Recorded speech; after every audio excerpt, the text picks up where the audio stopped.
chiqaradigan bo'lsa, shu narsagacha plastmassasini ham qo'shadi. Yaqindan boshlab 50 bilan 60 sharoitdan ishlab chiqariladi.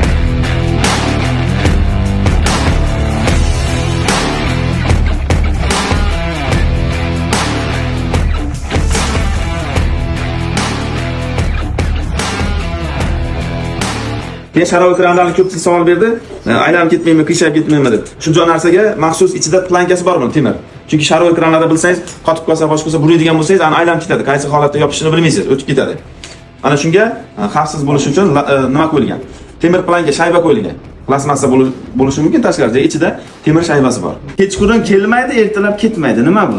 Kechqurun kelmaydi, ertalab ketmaydi. Ha, nima bu? Uyqumi? Uyqumi?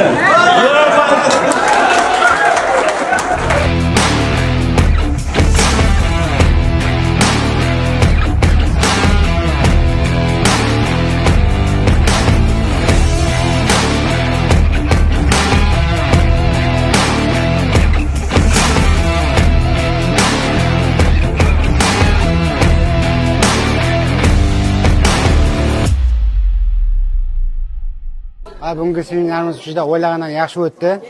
Bilmagan ko'p narsalarni o'rgandik, amaliyot almashdik. Mana bu Gidroplast firmasining yangi tovarlardan oldingi amaliyotda ishlatilmagan yangi tovarlarni ko'rdik.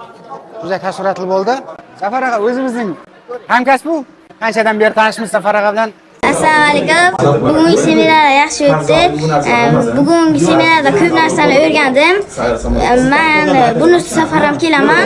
Seminarga har safar kelishga va'da beraman.